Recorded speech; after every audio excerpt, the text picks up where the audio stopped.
Ahenba maruoiba paw mena Fox ki president oiramba TS Manihar resign tawkhre hari amaromdana matam kaktaba shutdown hauzi akan mong sathari hari free movement gi mayokta ngarang ahing nongyai degi kuki jauna khundaba mafam punamakta sathariba matam kaktaba shutdown hauzi akan mong sathari hari hariba mafam khradi kuki jau furuki miyamga security force akan mong namuna khre hari atopa report amadana kangpokpi da Ahenba security force sing thajin khre hari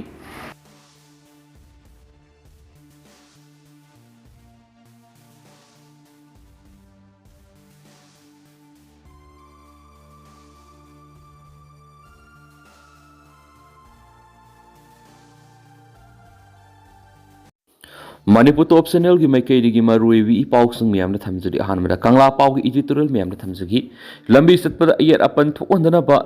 laukthokhi ba mai pakli haina lawgdori bra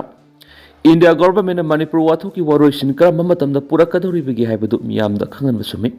hausik lady bu wathok asigi waroisin purangna bo honari haiduna waroisin leitaba thawdo wathok singna miam gi punsi rol da awab se thingkaya nang haliba sigi maram kari gi no haiba wahang lairakli basi afaba kudam nati central government wathu asigi waroisin akaknaba atenma matamgi manungda purakpa ngamgani haibasi Manipur gi miyam khaktana tana leba asigi miyam puna mana khangi adubu lenga na loisiningma matamda loisinma ngamba wathu asigi waroisin puraktana lairiba sigi nungyoeba aronba ma lairabra haibasini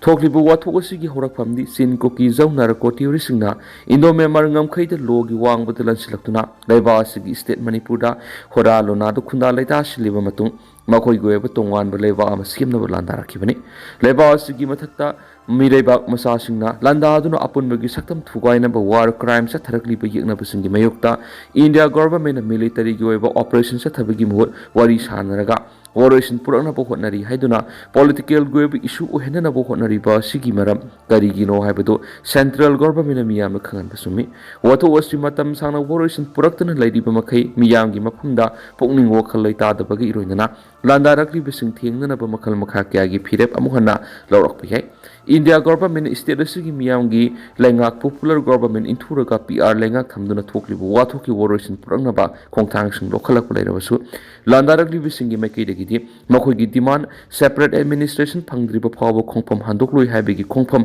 sasinkre PR lengak na lonia da bukhulai sing thadokna begi tangkak anirak pi hiba matam gi manungda apon begi saktam ngangliba khunjami tei sing gi makai degi lengak to khulai sing thingakre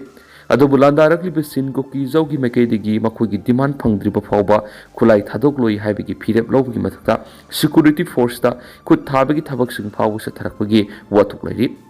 Union Home Minister Ngashi March Nipan dagi National Highway yauna lambi singda miyamna ayet apan yauduna free movement ya halagani haina khangan khibagi matung ina Manipur gi tampak base to bulu kun henbigi apunwa Federation of Civil Society Fox na singi district sing de lairiba kuki jau community singi mafamda miyam gi khongsa chatnaba mangjongna laukthokibagi matung ina ngasi March Nipan rally chatnaba honabada PR lenga na athingwa pibidagi apung phana satan kitri loinana kotu gi maikei degi su kuki area singda rally chatpa yaroi habigi athing mathamduna lakhibani amaromda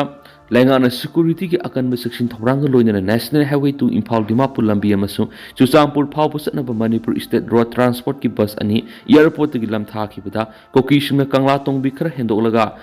gampi phaida nungna thomjinduna attack torakpadigi security gi maikei digi tear gas cell kap amadi lathi charge tawbada asu open kya thokre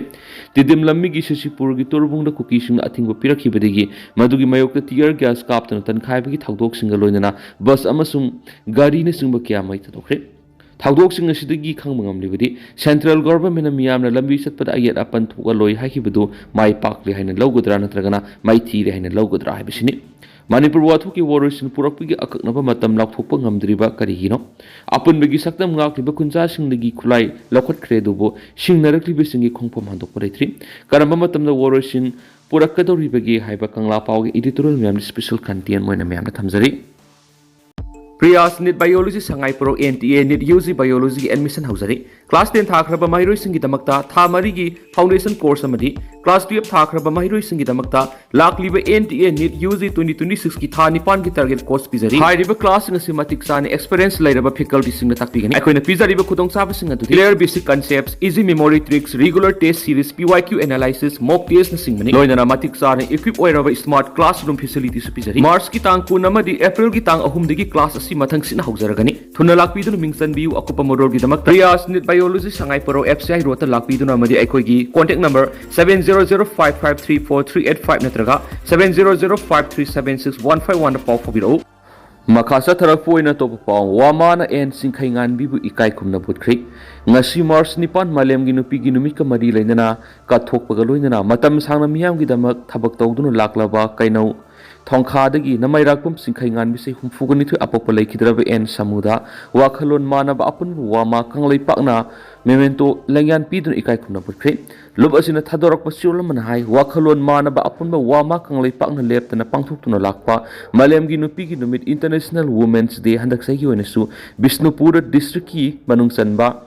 Manungsan Laiba Kaino Tongkada Lebi Namairakpam Sinkaingan Bi Apopole Kidraba and Samu Mahakna Ngasi Pow the Miam Gida Makato Pagaloina Sintane over Tabokia Tokibamadi Lol Mayekidamak Lisangsin Katokno Lakibamadi Nopi Kunaibu Awang Batakta Tamnana Bokona Kibamadi Hausi Lining Tausanami Temple Board Ki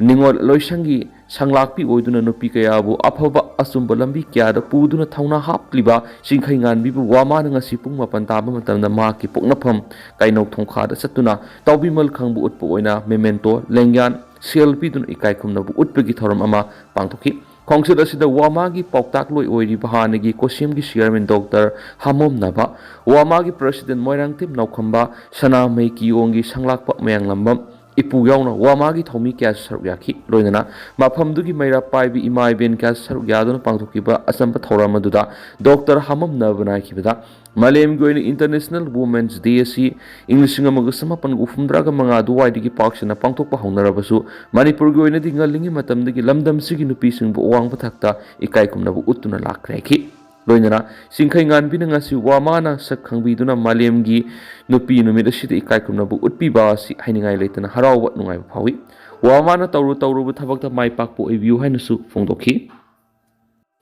Amaromdana Laikidraba Bidep Razuki Pikliba Masani de Lupa Lak 2.5 Piduna Mating Pankri Haukibata February Kunga Tarukta Masagi Anaba Manamaram Werga Manung Matam Sadana Tenta Kongbal Wangzing the Labor Nungai Outpost the Matau Toramba Laikidraba BDF number 121 Laimayum Razusei Nifugani to Apopo Laikidraba Mangiba Bugi Lehoriba Pikliba Masano Pama Nupiama Makui Enidangarang Taubal District BDF Welfare Issue Tomi Singa Loinana SP Taubal Sivananda Sarva IPS Mark Masana Lusing additional SP Law and Order and Suras MPS Loinana Atay DISQ Taubalgi senior officers in Lupa Lak 2.50 ki Senpam District BDF Welfare Fund gi Kaithoktuna Mai Masing Tambana Mating Pangna Bukusina Krihaina BDF Welfare Issue Taubal Tadurakpa Zero Laman Haidi Sirol Sinhai Makatavi SP Taubal na Anga Ani SC Awat Apa Lerakpada DISQ Taubal gi Amating Supangan Haina Angangani gi Mapungning Sutokapiki Ningsing Bayai Laikidraba BDF Razugi Loina Visupik Liba Masa Ani Hundoklam Duna Manung Matam Sadan Saikiragi Mamangda Laikidravani Makatarakpa District BDF Welfare Issue District Asiki Tarakataruk Suba BDF Rising Day gi Celebration Pangtokpada SP Taubalamadi Makatava Senior Officer Sing Mating Pangduna Candle Light Sukatuna Rising Day gi Thoram Hagdokiba Issue na SP Amadi Officer Sing Buthagalakli Royal District Asiki Sakoksaningai Oina Karate Masanasu Gold Medal, Silver Medal, Bronze Medal Mathang Manau 9 Hockey Pasahi 2022, 2021, 2020 da National Gitak Sanaki by Individual Manalo Rakraba DSQ Taubal da RP Oina Matoktoba BDF number 310 and Rajeshwara Welfare Fundigi Case Prize Piduna Felicitation Gi Thoramsu Pangtoki Adi Amarumdana Oirakliba Piba Masida Nupising Punsindur Amato Oina Tabaktoinaba Matam Oiri Sumati All Manipuri Student Guardians Organization Sinduna International Women's Day Gi Tharang Masi Singdamai Sagrakum Lekai Leva ꯁꯔꯕꯥꯁ꯭ꯔꯤ ꯍꯣꯜꯗ ꯄꯥꯡꯊꯣꯛꯈ꯭ꯔꯦ ꯊꯧꯔꯝ ꯑꯗꯨꯗ ꯂꯨꯞ ꯑꯁꯤꯒꯤ vice president ꯁꯄꯝ ꯑꯦꯕꯦꯅꯤ ꯑꯃꯗꯤ ꯁꯤꯡꯖꯃꯩ ꯑꯄꯨꯟꯕ ꯅꯨꯄꯤ ꯂꯨꯞꯀꯤ adviser ꯀꯦ.ꯑꯦꯁ. ꯕꯤꯅꯥꯔꯥꯅꯤꯅ ꯊꯧꯔꯝ ꯃꯄꯨ ꯑꯣꯏꯅ ꯁꯔꯨꯛ ꯌꯥꯈꯤ ꯊꯧꯔꯝ ꯑꯗꯨꯒ ꯃꯔꯤ ꯂꯩꯅꯅ ꯂꯨꯞ ꯑꯁꯤꯒꯤ ꯁꯦꯀ꯭ꯔꯦꯇꯔꯤ ꯁꯨꯃꯇꯤ ꯁꯣꯀ꯭ꯔꯥꯄꯝꯅ ꯍꯥꯏ ꯃꯥꯂꯦꯝꯒꯤ ꯅꯨꯄꯤꯒꯤ ꯅꯨꯃꯤꯠꯅ ꯂꯥꯛꯄꯗ ꯅꯨꯄꯤꯁꯤꯡꯒꯤ ꯃꯐꯝꯗ ꯀꯣꯛꯅꯣꯟꯅ ꯏꯀꯥꯏ ꯈꯨꯝꯅꯕ ꯎꯠꯄꯒ ꯂꯣꯏꯅꯅ ꯃꯅꯤꯄꯨꯔꯒꯤ ꯑꯣꯏꯔꯛꯂꯤꯕ ꯐꯤꯕꯝ ꯑꯁꯤꯗ ꯅꯨꯄꯤꯁꯤꯡ ꯄꯨꯟꯁꯤꯟꯗꯨꯅ ꯑꯃꯠꯇ ꯑꯣꯏꯅ ꯊꯕꯛ ꯇꯧꯃꯤꯟꯅꯕ ꯃꯇꯝ ꯑꯣꯏꯔꯤ ꯃꯩꯍꯧꯔꯣꯜꯗꯒꯤ ꯍꯧꯅ ꯂꯝꯗꯝ ꯑꯁꯤꯗ ꯅꯨꯄꯤꯁꯤꯡꯅ ꯈꯨꯟꯅꯥꯏꯂꯣꯟꯗꯒꯤ ꯍꯧꯔꯒ ꯁꯤꯟꯃꯤꯂꯣꯟ ꯂꯩꯁꯦꯝꯂꯣꯟ ꯑꯁꯤꯗꯒꯤ ꯍꯦꯟꯗꯣꯛꯇꯨꯅ ꯂꯟꯐꯝ ꯐꯥꯎꯕ ꯏꯔꯝꯗꯝ ꯀꯟꯅꯕꯒꯤꯗꯃꯛꯇ ꯑꯆꯧꯕ ꯊꯧꯗꯥꯡ ꯀꯌꯥ ꯂꯧꯗꯨꯅ ꯂꯥꯛꯂꯤ ꯍꯧꯖꯤꯛꯁꯨ ꯊꯦꯡꯊꯥꯡ ꯀꯌꯥꯗ ꯕꯦꯂꯥꯀꯤ ꯂꯨꯔꯕ ꯏꯁꯨ ꯀꯌꯥꯗ ꯅꯨꯄꯤꯁꯤꯡꯅ ꯃꯥꯡꯖꯤꯜ ꯊꯥꯅ ꯄꯨꯝꯅꯃꯛ ꯉꯥꯛ ꯁꯦꯟꯗꯨꯅ ꯊꯦꯡꯅꯔꯤ ꯑꯗꯨꯕꯨ ꯉꯁꯤ ꯐꯥꯎꯕꯗ ꯅꯨꯄꯤꯁꯤꯡꯅ ꯂꯧꯔꯤꯕ ꯊꯧꯗꯥꯡꯁꯤꯡ ꯑꯁꯤ ꯈꯪꯂꯤꯕ꯭ꯔꯥ ꯈꯪꯗ꯭ꯔꯤꯕ꯭ꯔꯥ ꯍꯥꯏꯕꯁꯤ ꯑꯆꯧꯕ ꯋꯥꯍꯪ ꯑꯣꯏꯔꯤ ꯃꯅꯤꯄꯨꯔꯒꯤ ꯑꯣꯏꯔꯤꯕ ꯇꯪꯗꯨ ꯂꯩꯇꯥꯗꯕ ꯐꯤꯕꯝ ꯑꯁꯤꯗ ꯑꯩꯈꯣꯏ ꯅꯨꯄꯤꯁꯤꯡ ꯄꯨꯟꯁꯤꯟꯗꯨꯅ ꯈꯟꯅꯗꯨꯅ ꯑꯃꯠꯇ ꯑꯣꯏꯅ ꯄꯨꯟꯅ ꯊꯕꯛ ꯇꯧꯃꯤꯟꯅꯕꯒꯤ ꯇꯉꯥꯏꯐꯗꯕ ꯂꯩ ꯑꯩꯅ ꯊꯣꯛꯄ ꯇꯧꯅꯔꯕꯗꯤ ꯉꯁꯤ ꯑꯣꯏꯔꯤꯕ ꯐꯤꯕꯝ ꯑꯁꯤꯗꯒꯤ ꯍꯦꯟꯅ ꯁꯣꯛꯆꯤꯜꯂꯛꯇꯨꯅ ꯇꯨꯡꯂꯝꯆꯠ ꯃꯥꯡꯈꯤꯕꯁꯨ ꯌꯥꯏ ꯅꯨꯄꯤ ꯑꯣꯏꯕꯤꯁꯤꯡꯅ ꯂꯧꯔꯤꯕ ꯊꯧꯗꯥꯡ ꯑꯁꯤ ꯃꯄꯥꯡꯒꯜ ꯀꯟꯕ ꯍꯦꯜꯗꯤ ꯁꯣꯁꯥꯏꯇꯤ ꯑꯃ ꯄꯨꯔꯛꯅꯕ ꯍꯣꯠꯅꯕꯗ ꯏꯂꯦꯛꯁꯟ ꯑꯩꯈꯣꯏꯒꯤ ꯔꯥꯏꯠꯁ ꯑꯁꯤ ꯃꯃꯜ ꯌꯥꯎꯅ ꯁꯤꯖꯤꯟꯅꯔꯕ ꯃꯇꯝꯗ ꯑꯐꯕ ꯂꯩꯉꯥꯛ ꯑꯃ ꯂꯩꯕ ꯉꯝꯒꯅꯤ ꯃꯁꯤꯗ ꯂꯩꯕꯥꯛ ꯑꯁꯤ ꯏꯪ ꯇꯞꯄ ꯅꯨꯡꯁꯤ ꯆꯥꯟꯅꯕ ꯄꯨꯔꯛꯄ ꯉꯝꯒꯅꯤ ꯃꯔꯝ ꯑꯗꯨꯅ ꯃꯈꯥ ꯇꯥꯕ ꯏꯂꯦꯛꯁꯟꯗ ꯄꯣꯂꯤꯇꯤꯁꯤꯌꯟꯁꯤꯡꯅ ꯍꯨꯝꯗꯨꯅ ꯆꯠꯍꯟꯒꯨꯝꯁꯤ ꯃꯤꯌꯥꯝꯕꯨ ꯉꯥꯛ ꯁꯦꯟꯕꯤꯒꯗꯕ ꯑꯃꯗꯤ ꯂꯩꯕꯥꯛ ꯀꯟꯒꯗꯕ ꯃꯤꯍꯨꯠꯁꯤꯡ ꯈꯜꯂꯒ ꯊꯥꯒꯠꯂꯁꯤ ꯑꯐꯕ ꯈꯨꯟꯅꯥꯏ ꯑꯃ ꯁꯦꯝꯅꯕ ꯅꯨꯄꯤꯁꯤꯡꯅ ꯊꯧꯗꯥꯡ ꯂꯧꯃꯤꯟꯅꯔꯁꯤ ꯏꯪ 2018ꯗ ꯄꯥꯡꯊꯣꯛꯀꯗꯧꯔꯤꯕ ꯃꯤꯈꯜ ꯑꯁꯤꯗꯗꯤ ꯃꯤꯌꯥꯝ ꯍꯨꯞꯅ ꯋꯥꯈꯜ ꯇꯥꯃꯤꯟꯅꯗꯨꯅ ꯃꯤꯌꯥꯝꯒꯤ ꯑꯁꯦꯡꯕ ꯃꯤꯍꯨꯠ ꯈꯟꯗꯨꯅ ꯑꯆꯧꯕ ꯄꯔꯥ ꯇꯝꯕꯤꯗꯨꯅ ꯉꯁꯤ ꯃꯤꯌꯥꯝꯕꯨ ꯋꯥꯍꯜꯂꯤꯕ ꯃꯤꯍꯨꯠꯁꯤꯡ ꯃꯤꯌꯥꯝꯅ ꯄꯥꯝꯗ꯭ꯔꯦ ꯍꯥꯏꯕꯁꯤ ꯃꯌꯦꯛ ꯁꯦꯡꯅ ꯈꯪꯍꯟꯗꯨꯅ ꯃꯤꯌꯥꯝꯒꯤ ꯊꯧꯅꯥ ꯎꯠꯁꯤ ꯍꯥꯏꯕꯒ ꯂꯣꯏꯅꯅ ꯅꯨꯃꯤꯠ ꯑꯁꯤꯅ ꯂꯥꯛꯄꯗ ꯏꯔꯝꯗꯝ ꯀꯟꯅꯅꯕ ꯍꯣꯠꯅꯕꯗ ꯑꯆꯧꯕ ꯊꯧꯗꯥꯡ ꯂꯧꯔꯤꯕ ꯏꯆꯤꯜ ꯏꯅꯥꯎꯁꯤꯡꯒꯤ ꯃꯐꯝꯗ ꯂꯨꯞ ꯑꯁꯤꯒꯤ ꯃꯥꯏꯀꯩꯗꯒꯤ ꯀꯣꯟꯅ ꯅꯧꯅ ꯏꯀꯥꯏ ꯈꯨꯝꯅꯕ ꯎꯠꯆꯔꯤ ꯍꯥꯏꯒꯦꯅꯁꯨ ꯄꯥꯎꯁꯤꯗ ꯃꯈꯥ ꯇꯥꯅꯁꯨ ꯐꯣꯡꯗꯣꯔꯛꯂꯤ ꯃꯈꯥ ꯆꯠꯊꯔꯛꯄ ꯑꯣꯏꯅ ꯑꯇꯣꯞꯄ ꯄꯥꯎ ꯊꯧꯕꯥꯜ ꯗꯤꯁꯇ꯭ꯔꯤꯛꯇꯁꯨ ꯃꯥꯂꯦꯝꯒꯤ ꯅꯨꯄꯤꯒꯤ ꯅꯨꯃꯤꯠ ꯄꯥꯛ ꯁꯟꯅ ꯄꯥꯡꯊꯣꯛꯅꯈ꯭ꯔꯦ ꯉꯁꯤ ꯃꯥꯂꯦꯝ ꯁꯤꯟꯕ ꯊꯨꯡꯅ ꯄꯥꯡꯊꯣꯛꯅꯔꯤꯕ ꯃꯥꯂꯦꯝꯒꯤ ꯅꯨꯄꯤꯒꯤ ꯅꯨꯃꯤꯠ ꯊꯧꯕꯥꯜ ꯗꯤꯁꯇ꯭ꯔꯤꯛꯀꯤ ꯇꯣꯉꯥꯟ ꯇꯣꯉꯥꯟꯕ ꯃꯐꯝꯁꯤꯡꯗꯁꯨ ꯄꯥꯡꯊꯣꯛꯅꯈ꯭ꯔꯦ ꯋꯥꯡꯖꯤꯡꯗ ꯂꯩꯕ integrated rural development service organisation IRDSOꯅ women's and governance wing Thoubal ꯆꯦꯞꯇꯔꯒ ꯄꯨꯜꯂꯒ ꯃꯥꯂꯦꯝꯒꯤ ꯅꯨꯄꯤꯒꯤ ꯅꯨꯃꯤꯠꯀꯤ ꯄꯥꯂꯟ ꯊꯧꯔꯝ ꯑꯁꯤ ꯂꯝꯗꯤꯡꯗ ꯂꯩꯕ EEO ꯀ꯭ꯂꯕꯀꯤ ꯃꯁꯥꯏꯒꯣꯟꯅ ꯄꯥꯡꯊꯣꯛꯈꯤ for all women's and girls right equality and empowerment ꯍꯥꯏꯕ ꯋꯥꯈꯜꯂꯣꯟꯅ ꯄꯥꯡꯊꯣꯛꯈꯤꯕ ꯊꯧꯔꯝ ꯑꯗꯨꯗ ꯊꯧꯕꯥꯜ ꯗꯤꯁꯇ꯭ꯔꯤꯛ ꯄꯨꯂꯤꯁꯀꯤ additional SP LO N Suraj MPS ꯁꯔꯨꯛ ꯌꯥꯈꯤꯕꯒ ꯂꯣꯏꯅꯅ IRDSO ꯋꯥꯡꯖꯤꯡꯒꯤ ꯆꯤꯞ ꯐꯪꯁꯅꯔꯤ ꯅꯣꯅꯤꯕꯂꯥ ꯅꯔꯦꯡꯕꯝꯅ ꯄꯥꯂꯟ ꯊꯧꯔꯝ ꯑꯗꯨꯒꯤ ꯅꯨꯡꯒꯤ ꯑꯣꯏꯕ ꯋꯥꯐꯝ ꯃꯔꯤꯛ ꯆꯨꯝꯅ ꯊꯝꯈꯤ ꯍꯥꯏꯗꯤ ꯊꯧꯕꯥꯜ ꯗꯤꯁꯇ꯭ꯔꯤꯛꯀꯤ ꯇꯣꯉꯥꯟ ꯇꯣꯉꯥꯟꯕ ꯃꯐꯝꯁꯤꯡꯗꯒꯤ ꯂꯥꯛꯄ ꯅꯨꯄꯤ 300 ꯍꯦꯟꯕꯅ ꯁꯔꯨꯛ ꯌꯥꯗꯨꯅ ꯄꯥꯡꯊꯣꯛꯈꯤꯕ ꯊꯧꯔꯝ ꯑꯗꯨꯗ ꯅꯨꯄꯤꯁꯤꯡꯅ ꯏꯃꯨꯡ ꯃꯅꯨꯡꯗ ꯑꯃꯗꯤ ꯈꯨꯟꯅꯥꯏꯗ ꯃꯁꯥ ꯃꯁꯥꯅ ꯊꯦꯡꯅꯕ ꯑꯋꯥ ꯅꯨꯡꯉꯥꯏꯒꯤ ꯊꯧꯗꯣꯛ ꯀꯌꯥ ꯄꯥꯎꯗꯝꯃꯒ ꯃꯤꯌꯥꯝ ꯄꯨꯟꯅ ꯈꯟꯅ ꯅꯩꯅꯈꯤꯅꯁꯨ ꯄꯥꯎꯁꯤꯗ ꯃꯈꯥ ꯇꯥꯅ ꯔꯤꯄꯣꯔꯠ ꯇꯧꯔꯤ ꯑꯃꯔꯣꯝꯗ 6 village level federation of Tentha gram panchayat ꯋꯥꯡꯖꯤꯡ ꯇꯦꯟꯊꯥ CD ꯕ꯭ꯂꯣꯛ ꯑꯃꯗꯤ ꯃꯅꯤꯄꯨꯔ ꯂꯩꯉꯥꯛꯀꯤ RDNPRꯒꯤ ꯃꯈꯥꯗ ꯂꯩꯕ ꯃꯅꯤꯄꯨꯔ ꯁ꯭ꯇꯦꯠ ꯔꯨꯔꯦꯜ ꯂꯥꯏꯚꯂꯤꯍꯨꯗ ꯃꯤꯁꯟ MSRSMꯒ ꯄꯨꯟꯅ ꯈꯨꯠꯁꯝꯅꯔꯒ ꯉꯁꯤ ꯇꯦꯟꯊꯥ ꯃꯜꯇꯤꯄ꯭ꯂꯦꯛꯁꯇ ꯃꯥꯂꯦꯝꯒꯤ ꯅꯨꯄꯤꯒꯤ ꯅꯨꯃꯤꯠꯀꯤ ꯄꯥꯂꯟ ꯊꯧꯔꯝ ꯄꯥꯡꯊꯣꯛꯈꯤ ꯍꯥꯏꯔꯤ ꯑꯗꯨꯒ ꯇꯦꯟꯇꯛꯅ ꯁꯨꯝꯅ ꯃꯌꯥꯝꯗ ꯊꯝꯖꯔꯝꯒꯦ ꯑꯗꯨꯒ ꯍꯧꯖꯤꯛꯀꯤ ꯑꯣꯏꯅꯗꯤ ꯃꯌꯥꯝ ꯄꯥꯎ ꯃꯇꯥꯡ ꯑꯁꯤ ꯂꯣꯏꯁꯤꯟꯖꯔꯒꯦ ꯑꯃꯁꯨꯡ ꯃꯌꯥꯝ ꯄꯨꯟꯅ ꯅꯧꯕ ꯑꯞꯗꯦꯠ ꯉꯝꯃꯤꯟꯅꯁꯤ